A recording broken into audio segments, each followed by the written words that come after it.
이게 제가 암이 위기였지만 저한테 선물이었던 그 가장 큰 것 같아요. 저는 지금 암이 오히려 저한테 축복이었고 선물이었다고 그렇게 얘기할 수 있을 것 같아요. 말을 이렇게 잔잔하게 차분하게 해주시는데 이렇게 좀 조용히 스미는 것 같네요. 또 이게 우리 자유부인님 다움이 아닌가 싶어요. 나답게 꽃 피우는 것이 면역력의 정이라고 하는데 자기답게 이렇게 잘 살아오시고 아까 말씀대로 제 얘기를 들었지만 또 내 식으로 그거를 내 방식으로 소화하는 과정이 꼭 필요하더라. 그 말씀도 저한테는 아주 진짜 핵심이다 이런 얘기도 생각이 났었는데 아무튼 이게 좀 시간 동안 쭉 나눠주셔서 감사드리고요. 혹시 우리 환우분들 중에 뭐 질문이 있거나 하면 좀 응답을 해주실 수 있을까요? 네. 네. 혹시 들으시면서 뭐 코멘트도 좋고 또 질문도 좋습니다. 있으시면 허심탄회하게 해주셔도 좋겠네요. 말씀 되게 차분하게 잘해주시고 어떻게 들으면서 잠깐 듣는 시간이었지만 마치 그 책 한 권을 다 읽은 듯한 느낌을 많이 받고 선생님 말씀, 네, 원장님 말씀대로 되게 잔잔한 목소리 크게 울림으로 다가와서 좀 잘 들었습니다. 귀한 감사합니다. 이야기 잘 들려주셔서 감사드리고요. 아까 이제 듣는 내내 모든 이제 다 사실 병이라는 거를 겪는 입장, 그러니까 이미 지나오셨지만 또 겪고 있는 입장에선 지금 한순간 한순간이 한 걸음 한 걸음이 아직도 어둠 속에 있는 입장에서는 또 아주 뭐 그냥 이게 뭐 좀 엉터리 같을 수는 있지만 또 질문이 하나가 있기는 있어요. 아까 이제 재수술 때 전절제 하시고 항암 이제 얘기 나온 거랑 이런 거 다 포기하시고 이제 마치 항암 하듯이 해암탕을 드셨다고 하셨어요. 그리고 그걸 하시면서 어떤 확신을 갖고 하셨다고 하셨는데 사실 어떤 그런 거를 선택할 때는 나름의 그런 어떤 선택할 때 그런 마치 어떤 아주 100% 확신을 갖고는 할 수는 없는데 아까 확신이라는 말씀이 딱 나오셨을 때 이분은 이 약을 이런 걸 드시면서 본인의 어떤 점의 변화라든가 아니면 어떤 포인트에서 이런 약을 드시면서 확신이라는 것이 딱 내리에 꽂혔을까 하는 질문? 네네. 네. 제 질문이 좀 막였는지 모르겠지만 네. 네, 좋은 질문이고요. 사실은 그 항암 1세대 항암제가 독성 항암제잖아요. 저도 이제 그거를 8차 하라고 권유를 받았는데 암 환자 하면 제일 먼저 떠오르는 게 이제 항암하고 이제 머리 빠지고 그런 모습들이잖아요. 그런 게 저한테도 굉장한 암에 대한 두려움이 죽음 말고 하라면 항암에 대한 어떤 부작용에 대한 두려움이었던 것 같아요. 근데 그 항암제가 암을 공격하는 것도 있지만 정상세포도 같이 한다는 걸 알게 됐고 그러면 이제 암세포만 정상세포가 이제 제 기능을 하면서 이게 치유가 돼야 되는데 중요한 정상세포까지 공격당해서 이제 우리 몸이 회복되는데 시간이 너무 오래 걸리는 거랑 그 독성 항암제가 내성이 생겨버리면 그 하고 다 낫는다 그러면 저도 그 길을 따라갔을 텐데 그게 또 재발하고 전이되고 이런 과정들을 보면서 저게 정답은 아니겠구나. 결국은 내가 내 안에 면역력을 갖춰야 되겠다. 저산소, 저체온, 그 노폐물 정체 이거에 대해서 내가 해결하지 않고서는 독성 항암제를 쓰더라도 나는 또 어떻게 될지 모르겠구나. 예, 그게 있었고 그 저체온, 저산소, 노폐물 정체에 대해서 그러면 좀 집중적으로 하자. 그래서 이제 온도를 올려주기 위해서 운동을 계속 다녔어요. 몸에 자기 스스로 열을 내는 게 중요하기 때문에 다녔고 산소는 이제 호흡을 계속 라이트를 통해서 호흡을 계속 알아차린 거. 그리고 노폐물 정체는 음식으로 제가 그 해독도 했지만 또 16시간 식사를 안 함으로써 그 시간도 해독이 됐다고 생각하거든요.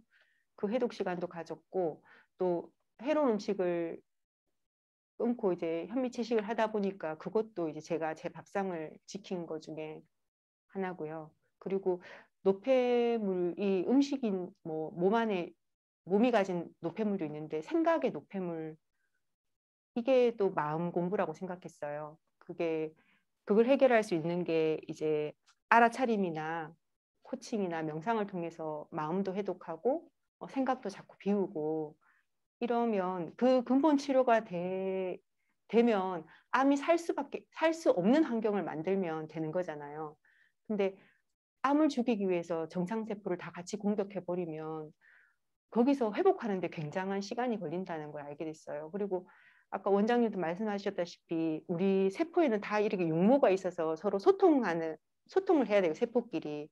근데 항암제가 이 육모를 다 이렇게 없애버리는 거기 때문에 더더욱 소통을 못하게 만드는 게 항암제다 이렇게 생각하고 그리고 제가 또 뭐 항암은 아니지만 방사선을 33회 병원에서 시키는 걸 다 했으면 그러니까 방사선 33회 하고 나니까 가슴이 새카매지더라고요. 그렇게 여기 원자 폭탄을 많이 투하했는데도 불구하고 또 암이 재발한 걸 제가 한번 경험을 했었잖아요. 그러니까 두 번 다시 충분히 전절제로 제가 이렇게 의학적인 도움을 받지만 내 몸을 정상세포까지 다 죽여가면서 하면 난 너무 이게 다시 회복하는데 너무 늦겠구나 이런 생각을 하게 됐던 것 같아요.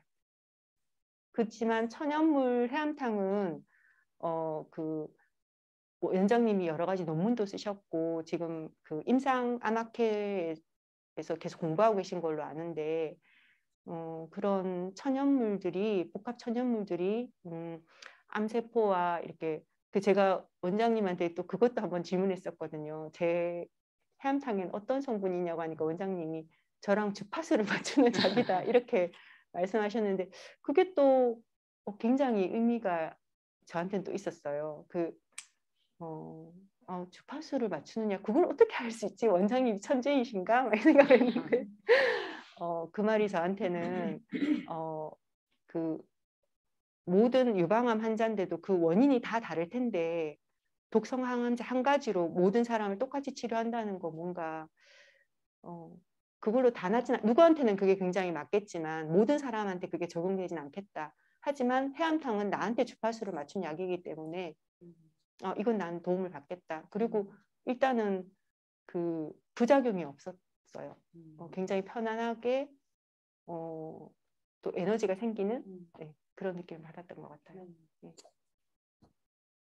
저도 상대적으로 젊은 나이, 그러니까 저도 이제 나이 40에 간암 3기로 간 절제하고 이제 병원에서는 6개월 지난 시점에 복직해도 된다고 해서 복직을 했는데 너무 힘들더라고요. 애 둘 키우면서 다시 회사 다니면서 워킹맘 생활하는 게.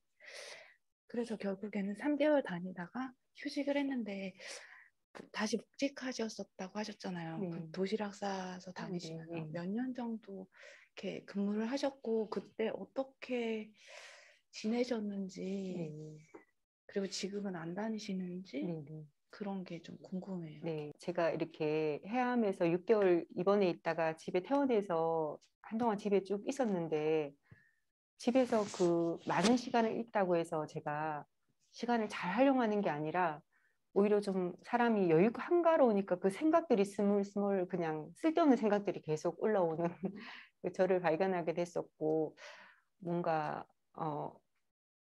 그리고 뭐 저 운동도 다녔거든요. 필라테스 이런 것도 다니고 제 나름대로 시간을 짜서 이렇게 한다고 해도 이렇게 쭉 처질 수밖에 없고 또 계속 제가 그런 과정이 있었다 그래 출렁출렁 계속 그러더라고요. 그런 과정에서 이제 전에 다닌 직장에서 복직하라는 얘기가 한 1년 4개월 만에 제가 수술을 하면서 그만둔 이제 1년 4개월 만에 다시 복직하는 게 어떻겠냐 얘기가 들어왔을 때 제가 과연 해도 되겠냐고 여쭤봤더니 하는 게 오히려 에너지가 솟고 약간의 긴장이 도움이 될 거다 건강한데 정말 해도 되냐고. 저는 제 스스로가 제가 환자다 이렇게 제가 확신을 하고 있었기, 그것도 확신하고 있었어요. 근데 저보고 직장생활 하라고요? 이렇게 말이 되나? 근데 정말 그 말도 제가 그래 한번 해보자. 해보는데 제가 온종일 일은 못하겠고 4시까지만 선택적 근무를 하겠다. 이렇게 하니까 좋다. 이렇게 하셔가지고 4시까지만 근무했었고 그 회식 같은 게 이런 게 있으면 저는 이제 못 간다고 이렇게 얘기를 하면 그러면 이제 저한테 맞춰주시더라고요. 그럼 이거면 되겠냐, 이거면 되겠냐 이렇게 해가지고 메뉴도 맞춰주시고 그래서 뭐 쌈밥집이나 뭐 이런 데 가면 제가 다 이제 따라가서 회식을 했고 그리고 거기 가서 또 그대로 제 방식대로 또 막 무리하게 하더라고. 퇴근하고 나서도 막 계속 통화하고 뭐 또 찾아가기도 하고 막 이런 식으로 그렇게 하고 있는 날을 봤는데 그럴 때 그게 제 옛날 모습이라고 또 생각도 못하고 막 흘러가는 대로 가고 있었는데 그때마다 저를 이렇게 잡아준 게 또 코칭이었던 것 같아요. 아, 이렇게 하면은 내 몸에 내가 뭐 내 몸이 어떻게 말하고 있구나. 그러면 조금 조심해야지. 이렇게 하면서 제가 하고 있었고 그러던 와중에 이제 작년에 저희 기관에서 제가 사회복지사로 일하고 있었는데 평가가 있었어요. 근데 평가라는 게 그 3년마다 한 번씩 오는 거고 그 기관을 대표하는 그런 거여서 그때 제가 되게 무리를 했었던 것 같아요. 무리를 해서 힘들었는데 그때 원장님이 전화 오셔서 그만두라고 말씀하셔가지고 제가 그때도 당장 그냥 회사 가서 이제 무리하면 안 될 것 같다고 그걸 또 저 스스로는 꾸역꾸역 계속 하고 있었는데 그렇게 한마디로 딱 저를 잘 오랫동안 봐오신 분이 그렇게 말씀해 주시니까 아 그러면 이거는 이제 그만둬야 되나 보다 이렇게 판단하고 그만뒀었고 예, 지금은 쉬고 있고 네 이제 코치로서 일할 계획입니다. 저도 사실 막 대출도 많고 해가지고 네. 회사는 다녀야겠는데 네. 막상 다녀보니 못 맡기고 네. 근데 또 안 다니자니 신랑한테 못 맡기고 네. 그래서 되게 막 항상 어떻게 해야 될지 고민을 많이 했거든요. 근데 조금 어떻게 해야겠구나라는 그런 도움이 조금 됐어요. 복직은 좀 지향해야겠다라는. 감사합니다. 그거 그렇게 하면 그냥 하는 것이 오히려 도움될 수 있다라고 하신 거는 사람마다 다르긴 합니다. 어떤 분은 이렇게 직장에 갈까 싶어요. 그럼 제가 막 말리는 분도 많았어요. 그러니까 그 사람의 성향, 뭐 처한 위치, 사고 방식, 생활 방식에 따라서 했고요. 그냥 뭐 약간의 코칭이죠. 짧으나마 어떤 마음으로 복직하고 싶으신 건가요? 어떤 마음으로 쉬고 싶으신가요? 뭐 이렇게 하다 보면 결국 이렇게 답이 드러나게 되는 것 같아요. 아까 이것도 듣자마자 때려쳐 이렇게 내가 바로 무슨 지시를 내리는 이건 아니고요. 약간의 코칭 과정 속에 그런 결론이 금방 쉽게 나왔다 이렇게 이해해 주셨으면 좋겠습니다. 가족들의 도움이 되게 컸던 것 같아요. 제가 이렇게 들으면서 아이들의 도움, 그다음에 남편의 이해 이런 부분에 대해서 사실 아까 말씀하셨듯이 어쨌든 환자 본인이 주도권을 갖고 해야 되기는 하지만 가족 간에도 그 이해를 해주는 것 같지만 그래도 이게 시원하지는 않거든요. 근데 이런 약간의 갈등 또 뭐 없는 집도 있겠지만 있는 집이 더 많을 거라고 생각을 해요. 이런 갈등은 전혀 없으셨는지 아니면 있으셨다면 어떻게 가족 간에 그 갈등을 이렇게 해소해서 본인이 딱 주도를 하고서 이렇게 오실 수 있었는지 듣고 싶습니다. 가족 간의 협조가 가장 안 되는 게 먹는 거였던 것 같아요. 먹는 게 저는 현미밥을 계속 하니까 이제 식구들이 못 먹겠다 이렇게 하는 거예요. 그래서 저는 채식 이제 육식이 너무 많으면 이게 계속 정체된다는 걸 아니까 또 그 동물들이 이게 사육되는 환경이 좋지가 않잖아요. 그런 얘기를 듣고 저도 이제 육식을 좋아하는 사람 중에 한 사람이었고 그 뭐 패스트푸드나 이런 것도 저도 그냥 꺼리낌없이 잘 먹는 사람이었는데 제가 이제 해롭다고 안 먹으니 애들이나 남편한테 안 주고 싶은데 그게 지금까지도 조금 숙제인 것 같아요. 지금도 애들이 이제 학교 갔다 오면 학원 갔다 오면서 탄산음료 같은 거 몰래 가져와서 자기 방에서 이렇게 막 마시고 이러긴 한데 근데 제가 강요하기보다는 제가 이렇게 해서 이렇게 좋아지는 걸 보면 애들이 나중에 성인이 돼서 어느 순간이 되면 그런 엄마를 떠올리지 않을까? 그러니까 저도 엄마랑 지금 떨어져 있지만 친정 엄마 아버지의 영향을 굉장히 많이 받고 있잖아요. 모든 행동에서 저도 모르게 무의식적으로. 그렇듯이 애들도 지금 애들 한창 뭘 먹고 싶은 나이에 그걸 못 먹게 하고 이렇게 통제하기보다는 애들한테 자유로운 걸 주고 애들이 먹고 싶다 하는 걸 제 거 채소 반찬을 하고 뭐 고기를 하나 볶아준다던가 이렇게 해가지고 같이 먹고 근데 애들이 어느 순간이 되면 자기 건강에 대해서 생각하게 되고 엄마를 떠올리지 않을까? 그래서 그 부분이 가장 좀 힘들었던 것 같아요. 먹는 거에 대해서. 저는 이제 자꾸 간섭하고 싶고 예. 근데 그렇게 하면 안 되는 것 같아서 예. 그 갈등이 제일 심했던 것 같아요. 그 마음을 내려놓는다는 것도 참 내공이라고 생각됩니다. 이거 분명히 이게 좋은 건데 내가 엄마가 너 건강하라고 당신 늘 피곤해하잖아 뭐 이렇게 말하기 싫을 텐데 아 그러셨구나. 길게 보면 이게 효율적일 수 있는다는 생각도 드네요. 서로 관계만 막 인간적으로 감정이 틀어지는 것보다. 반갑습니다. 네. 그 항암을 안 한다고 했을 때 네. 가족들, 남편 네. 반응이 어땠는지. 네. 제가 지금 항암 중인데 네. 항암할 때 사실 되게 힘들거든요. 그렇죠. 그래서 중간에 이걸 그만둘 수도 없고 지금 4회차 중에 3회차가 끝났는데 되게 힘들어요. 막 라이트 할 때 살아났던 게 항암하면서 다 꺼지고 이럴 정도로 힘든데 가족들이 어떻게 호응을 해주셨는지 네. 묻고 싶습니다. 아, 네. 당연히 반대했고요. 제 앞전에 이제 저희 시어머니가 15년도에 이제 대장암 3기 판정 받으시고 어머니가 항암을 한 6회를 하셨는데 제가 그때도 뭔가 잘 모르지만 노인이 이제 진행이 빠르진 않을 건데 항암은 안 된다. 이제 제가 반대했는데 지금 며느리라는 이유로 이렇게 그 의견이 별로 좋아하지 않더라고요. 과연 그러니까 며느리라서 저렇게 쉽게 말하나? 이럴 정도로 저희 남편은 그 현대의학을 맹신하고 그런 사람이어서 제가 안 한다고 했을 때도 굉장히 반대가 심했었어요. 심하고 해야 되지 않나. 그래서 제가 이걸로 설득이 됐던 것 같아요.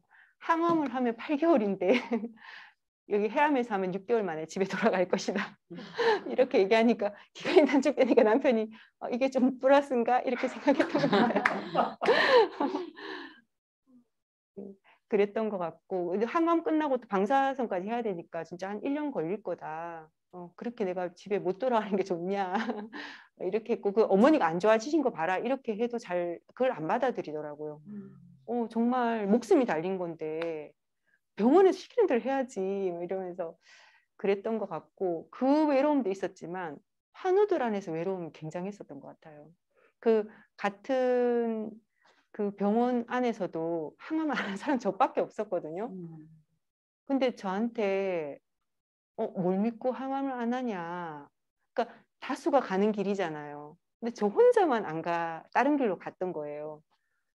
그 사람들의 그분들은 저를 위해서 한 말이었는데 저한테 그게 또 굉장한 두려움이었어요.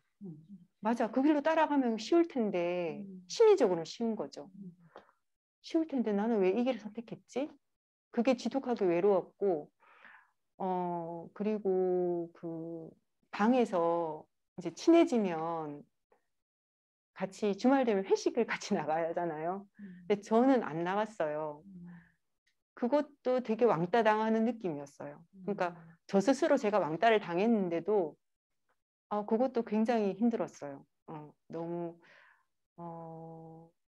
저도 같이 가서 어울리고 싶죠. 사람들하고 어울리고 싶은데 그걸 가지 않고 저 혼자 그냥 사람들이 뭐 밥 먹으러 나가자 뭐 이렇게 하면 저는 안 갈래요 이렇게 하니까 쟤 좀 유별난 애야 이런 느낌 있잖아요. 쟤 항암도 안 하고 혼자 좀 이상해 이런 저한테 어떤 그런 시선이 보여지는 것 같아서 되게 외로웠었고 그럴 때는 혼자 나가서 걸었던 것 같아요. 걷거나 성당 가서 기도하고 오거나 항상 그래서 일단 사람들 모이는 장소에 가면 자꾸 거기 끼어드니까 저 혼자 좀 따로 행동했던 것 같아요. 오히려 가족들의 반대는 잠깐이었고 병원 안에서의 그 긴 외로움 사람들하고 어울리지 않고 저 혼자만의 독특한 방법을 선택한 거에 대한 대가를 톡톡히 치렀던 것 같아요. 그래요. 뭐 그 현장에 저도 막 같이 있었으니까 더 가슴 아리게 들리네요. 제가 병원을 처음 열었을 때는 육식을 안 나오는 요양병원이 종교적 이유나 어쨌든 자연치유 이유로 에덴 요양병원 빼고는 우리 병원밖에 없었어요. 그러니까 뭐 상담하는 그 간호사들이 이 얘기하느라고 다른 일을 못 한다는 거죠. 왜 육식이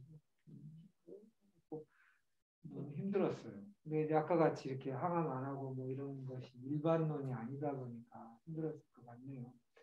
요새는 그래도 많이 분위기가 좋아져서 안 하는 사람도 일부 있고 하는 사람도 서로 강요하지 않는 분위기가 꾸준한 교육과 오랜 시간이 쌓여서 좀 그런 분위기가 일반적으로 많이 형성돼서 어떤 분은 설명이 오면 그 스트레스 안 받아서 좋다라고 하든 안 하든 뭐라고 간섭하지 않음에 대하여 그 당시는 많이 그러셨을 것 같아요. 저도 이제 우리 자유부인님처럼 또 어떤 남자분이 옆에서 하는 걸 본 적이 있어요. 이렇게 해서 여기 커피숍 가서 커피 한잔 하고 빵 하나 먹으러 갑시다. 조금 그러니까 그분이 좀 약간 쑥스러움이 많지. 저는 안 갑니다. 그래서 말한 사람이 좀 얼굴이 좀 긴장되게 저는 들어오면서 제 와이프하고 약속을 했습니다. 절대로 가지 않기로. 이렇게 말을 하니까 또 여자분들이 가자고 했었는데 와이프하고 약속을 지킨다니까 같은 여자의 입장에서 뭐 더 이상 얘기를 안 꺼내는 때로는 치유의 부드럽고 따뜻함도 필요하지만 이렇게 단호한 엄정함도 필요한 것 같아요. 생명을 키우는 게 두 가지라고 하죠. 따뜻한 봄바람과 엄정한 가을 서리가 있어야 이렇게 단단하게 결실이 맺어진다고 하듯이 우리 자유부인님 그 두 가지를 참 잘하시는 스타일 같아요. 이렇게 많이 부드럽지만 또 필요할 때는 이렇게 딱 상대를 기분 안 나쁘게 저는 못 갑니다 이렇게 그러셨던 것 같습니다. 네, 저는 저희 친정아버지께서 이제 폐암 진단 받으시고 이제 항암이랑 방사선을 하시고 지금 뇌 전이 때문에 뇌 방사선을 하고 계시거든요. 죄송합니다. 보호자로서 사실 최선을 다하고 있다고 생각은 하는데 어떻게 해야 될지 모르겠어요. 괜찮다고 말을 계속 하기도 괜찮다고 해야 되는 건지 본인은 안 괜찮은데 보호자가 계속 괜찮다고 해야 되는 건지 진짜 아무렇지도 않게 대하다가 이제 돌아서면 이제 몸이 경직된 것 같고 좀 힘든 점이 많거든요. 근데도 아빠 앞에서는 그냥 아무렇지도 않게 이거 말씀하신 대로 암은 병이 아니라고 우리 고칠 수 있다고 이렇게 계속 응원을 하고는 있는데 뭐가 보호자로서 어떻게 해드려야 되는지를 잘 모르겠어요. 그래서 어떻게 보호자가 어떻게 해줬으면 좋겠는지 그런 부분을 조금 듣고 싶습니다. 그래요. 그게 참 저희들이 참 어려운 건데, 일단 코칭 대화의 원칙 중에 하나가 조언, 충고, 판단, 평가하지 않기예요. 근데 우리가 얼마나 가족이란 이름으로 얼마나 많은 부분에서 조언하고 충고하고 이래야 되잖아, 이렇게 얘기하고 있는 거를 많이 보게 됐는데요. 그걸 원장님이 진짜 안 하시거든요. 조언을 진짜 안 하시는 분이세요. 다 알고 계신데도 어떻게 해야 되냐고 하면 원장님이 이제 오히려 코칭식으로 물어봐 주시고 본인이 찾아갈 수 있을 때까지 그걸 해주시는데, 또 거기에 대한 멋진 비유가 번데기 안에서 나비가 자기가 이렇게 번데기를 뚫고 나오려고 계속 이렇게 발버둥을 치고 있는데 몸을 이렇게 하면서 그걸 밖에서 찢어주면 그 나비가 나와서 곧바로 얼마 못 살고 죽더라. 본인이 힘이 생겼을 때 그걸 찢고 나와야 된다, 이렇게 말씀하셨는데, 제가 하는 말씀이 정말 도움이 될지는 잘 모르겠어요. 근데 이미 아버님은 굉장히 힘든 상황에 계시고, 근데 그걸 가족들이 이래야 되지 않냐고 이렇게 방향을 끌고 나가는 거는 아버님이 가지고 계신 고유였던 그런 것들을 또 힘들게 할 수도 있겠다, 이런 생각이 들기도 하거든요. 계속 공감해주고 마음을 따뜻하게 해드리는 거, 저희 치유에는 굉장히 장애 역할이 중요하거든요. 근데 그 말이 저도 굉장히 지금 저한테 남아있는 말 중에 하나가, 장에 유익균이 있으면 우리 장이 건강해지잖아요. 근데 장의 어떤 감정이 따뜻함이라고 하시더라고요, 원장님이. 장이 따뜻해지면 치유가 일어난다고, 오히려 유익균 몇 덩마리보다 더 낫다고 이렇게 말씀하셨는데, 가족들이 따뜻하게 해드리고 그분이 잘 가실 수 있게, 가시고자 하는 방향대로 가실 수 있도록 좀 공감해드리고, 이런 것들이 오히려 필요하지 않나 생각하는데, 마음은 어떠실지 진짜 되게, 옆에서 사실은 제가 가족들한테 뭘 받기보다 제가 옆에 있는 환우들을 보면 저도 참 막막하고 답답할 때가 진짜 많은 것 같아요. 마음은 굴뚝같이, 근데 충고해 줄 때마다 번번이 실패했던 경험이 있거든요. 제가 이래야 되지 않겠냐고, 지금 뭘 해야 되지 않겠냐고 이렇게 말했다가 오히려 환우가 굉장히 기분 상해하고 감정 상해하는 걸 많이 봐왔어요. 그래서 제 생각은 근데 이거는 원장님한테 또 한번 들렸으면 좋겠어요. 참 많은 질문 중에 하나입니다. 그래서 저뿐 아니라 이제 다음 주에 이렇게 여기 특강해 주실 주마니아 님도 당사자가 강의를 듣고 그래야지, 보호자가 듣고 시키는 것은 성공할 확률이 1%도 안 되는 것 같아요. 오히려 마이너스로 서로 감정만 상하고 더 괴로워지는 경우가 많아서, 일단 큰 범죄의 얘기는 그러하고요. 어려우시겠다라는 이해되고요. 큰 흐름은 맞아요. 이게 옆 사람의 얘기가 마음은 100번이고 그렇지만 오히려 마이너스일 경우가 많다.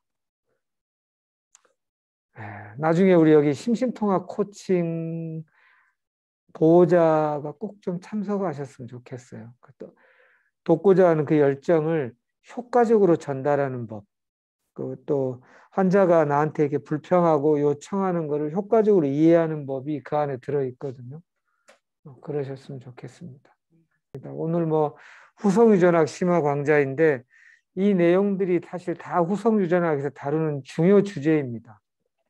그러니까 인간관계 습관, 음식에 대한 습관을 살아있는 예들이잖아요. 주변에서 이렇게 했을 때 어떻게 했는지, 또 이렇게 치료들을 어떤 식으로 하루 일과를 했는지 등등을 참고가 되셨으면 좋겠고요. 또 아주 이론적으로 들어가는 건 또 다음 시간에 좀 하도록 하죠. 잘 들어주셔서 감사하고요. 도움이 되셨기를 간절히 바랍니다. 여기까지 마칠게요. 수고하셨습니다. 감사합니다.